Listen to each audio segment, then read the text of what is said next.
लथपथ थका हुआ वो मिट्टी पर बैठकर आराम करने लगा। तभी अचानक गांव का मुखिया वहां आ पहुंचा। ओए राजू, काम रुका क्यों है? तेरे बाप ने कर्ज लिया था, तू नहीं चुका पाया तो तेरी हड्डियां तोड़ दूंगा। शाम तक ये खेत पूरा साफ होना चाहिए। जी मुखिया जी, बस थोड़ी देर में कर देता हूँ। मुखिया के जाते ही राजू अचानक वहीं जमीन पर गिर पड़ा। तभी उसी वक्त उसका दोस्त शिवू वहां आ पहुंचा। अरे राजू, तू तो ऐसे गिरा पड़ा है जैसे मुखिया ने तुझे यहीं खेत में गाड़ दिया हो। चल छोड़ ये सब, मेरे पास एक जबरदस्त खबर है, पहले जरा मुस्कुरा तो सही। शिवू तू यहाँ से चला जा, मेरी किस्मत में तो बस ठोकरें ही लिखी हैं। थका हारा राजू गांव के पुराने और पवित्र तालाब के किनारे जाकर बैठ गया। सूरज ढल रहा था और पानी में एक अजीब सी चमक दिखाई दे रही थी। हे ईश्वर, क्या मेरी जिंदगी ऐसे ही तानों में बीत जाएगी? न माँ है न बाप, बस ये अकेलापन। क्या मेरी किस्मत भी इस तालाब के पानी की तरह यूं ही ठहरी रहेगी? तभी तालाब के बीचों बीच पानी में एक बड़ा सा घेरा बनने लगा। पानी के अंदर से तेज रोशनी निकलने लगी। ये देखकर राजू डरकर धीरे से पीछे हट गया। ये क्या हो रहा है? तालाब में अचानक ये हलचल कैसी?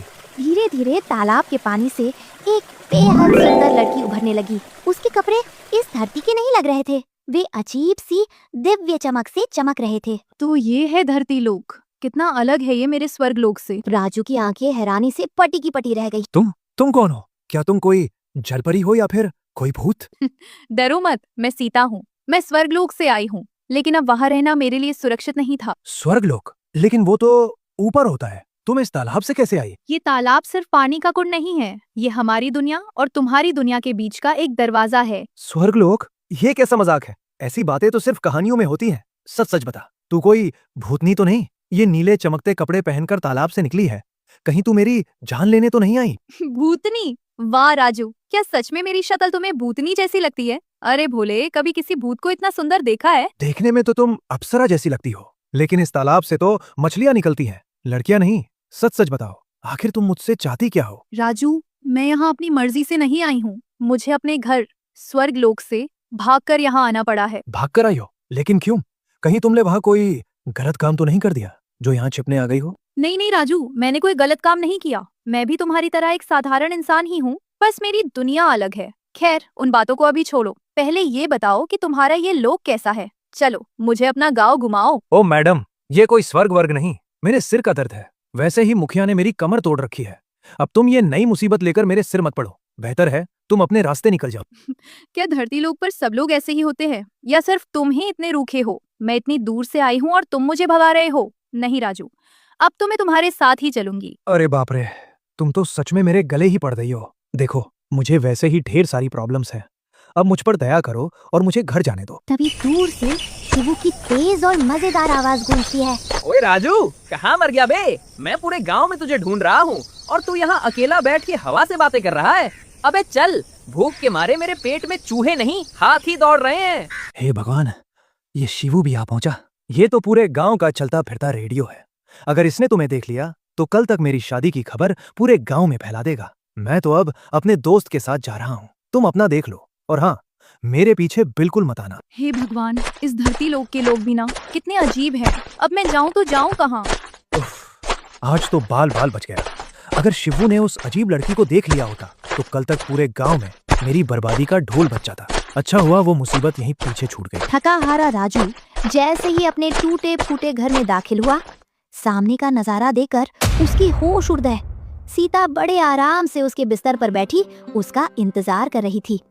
आओ आओ राजू, बड़ा समय लगा दिया आने में। मैं तो कब से तुम्हारा इंतजार कर रही हूँ। अरे तुम यहाँ कैसे पहुँच गई? मैंने तो साफ साफ कहा था कि मेरा पीछा मत करना, फिर भी तुम मेरे घर तक आ गई। ये मेरा घर है, कोई धर्मशाला नहीं जहाँ जो चाहे आकर बैठ जाए। पीछा? अरे नहीं राजू, मैंने तुम्हारा कोई पीछा नहीं किया। जरा ध्यान से देखो, मैं तो तुमसे पहले ही यहाँ पहुँचकर आराम से बैठी हूँ। तो असल में पीछा तो तुमने मेरा किया है, मैंने तुम्हारा नहीं। वाह, इसे कहते हैं उल्टा चोर कोतवाल को डांटे।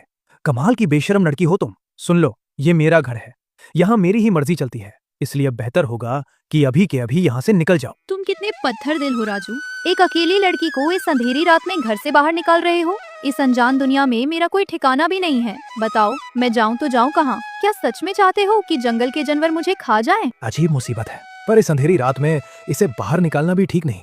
चलो, आज की रात यहीं रहने देता हूँ। क्या सोच रहे हो राजू, कुछ बोलोगे भी या ऐसे ही पत्थर की मूर्ति बनकर खड़े रहोगे? ठीक है, आज की रात रुक जाओ, पर याद रखना कल सूरज उगने से पहले तुम्हें यह जगह छोड़नी होगी। मैं एक भी बहाना नहीं सुनूंगा, समझे? सीता चैन से जमीन पर ही चादर बिछाकर ऐसे सो जाती है जैसे बरसों बाद उसे सुकून मिला हो। उसे गहरी नींद में देख राजू हाथ जोड़कर खड़ा रह जाता है। हे प्रभु, पहले ही मुखिया ने मेरा जीना हराम कर रखा है, अब ये नई आफत मेरे गले क्यों मरती? किसी ने इसे यहाँ देख लिया तो लोग बातें बनाएंगे, और सच बताया तो सब मुझे पागल समझेंगे। अब क्या करूँ मैं? अगले दिन राजू खेत में पसीना बहाते हुए काम तो कर रहा है, पर उसका दिल और दिमाग घर पर ही अटका हुआ है। तभी शिवू हाथ में दातुन लिए बड़े टशन के साथ वहाँ धमकता है। ओहो, आज सूरज किधर से निकल आया बे? राजूदा, आज तो तुम घोड़े की रफ्तार से हल जोत रहे हो। क्या बात है, रात में कोई लॉटरी हाथ लग गई क्या, जो इतनी फुर्ती दिखा रहे हो? नहीं नहीं भाई, ऐसी कोई बात नहीं है। बस घर में मन नहीं लग रहा था, तो सोचा सूरज उगने से पहले ही खेत निपटा लूं। चल चल, बहुत काम कर लिया, अब हल छोड़ और चल मेरे साथ अपने घर। आज तेरा भाई तेरे लिए कड़क चाय बनाएगा। दोनों बैठ के गप्पे मारेंगे और गांव भर की बुराई करेंगे। बहुत मजा आएगा। नहीं, मतलब आज नहीं शिवू, आज मैं तुझे घर नहीं ले जा सकता। तू कल आना, ठीक है? अबे, ये कौन सी नई बीमारी है? आज से पहले तो तूने कभी मना नहीं किया। क्या घर में कोई खजाना गार रखा है या किसी को छिपा रखा है? सब ठीक तो है ना? हे भगवान, अब इसे कैसे समझाऊं? अगर इसे भनक लग गई कि घर में कोई लड़की है जो खुद को स्वर्ग लोक की बताती है, तो ये तो मुझे पागल खाने भिजवा देगा। और पता नहीं वो सीता अब तक वहाँ से गई भी है या नहीं। मुझे फौरन जाकर देखना होगा। अबे कहाँ खो गया? बोलना, क्या माजरा है? कुछ तो गड़बड़ है जो तू इतना सकपका रहा है। अरे भाई, मुझे अचानक याद आया कि मैं चूल्हे पर पानी चना छोड़ाया हूँ। घर जलकर राख हो जाएगा। मैं तुझे बाद में मिलता हूँ। अबे ओए, रुक तो सही, चूल्हा जलाया ही कब था तूने? अरे सुन तो, कैसा अजीब होता जा रहा है ये लड़का। राजू बिना पीछे मुड़े सरपट घर की तरफ ऐसे भागता है जैसे उसके पीछे कोई भूत पड़ा हो। राजू हाफता हुआ घर पहुंचता है और देखता है कि सीता बड़े चाव से घर का कोना कोना ऐसे चमका रही है जैसे कोई महल सजा रही हो। पूरा घर शीशे की तरह चमक रहा है। अभी तक यहीं हो? साफ कहा था ना कि सूरज उगने से पहले निकल जाना। ये सब चमक धमक दिखाने को किसने कहा? मेरी नजरों में भला बनने की जरूरत नहीं है। चलो अभी के अभी निकलो यहाँ से। इतना बिखरा हुआ घर मुझसे देखा नहीं गया, सोचा थोड़ी मदद कर दूं।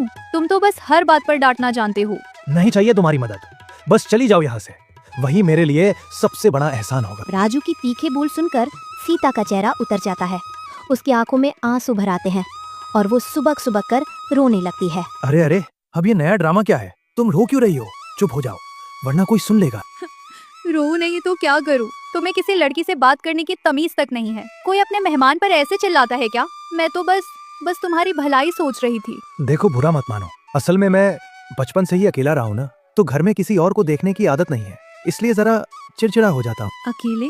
क्या तुम्हारे माता पिता तुम्हारे साथ नहीं रहते? वो कहाँ हैं? मुझे उनके बारे में कुछ नहीं पता। गाँव वाले मुझे अनाथ और मनहूस कहते हैं। आज तक मैंने अपने माँ बाप की सूरत तक नहीं देखी। उदास मत हो राजू, मैं तुम्हारा दिल दुखाना नहीं चाहती। चलो ये सब छोड़ो और आज मुझे अपना धरती लोक घुमाओ। ना बाबा ना, ये आफत मोल नहीं लेनी मुझे।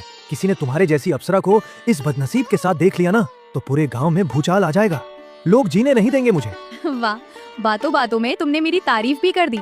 चलो, कम से कम आज मैं तुम्हें अप्सरा तो लगी, वरना कल तक तो तुम मुझे चुड़ैल, भूतनी और पता नहीं क्या क्या समझ रहे थे। दोनों के बीच ही प्यारी नोकझोंक चली रही थी कि तभी बाहर से शिवू की तेज आवाज आती है।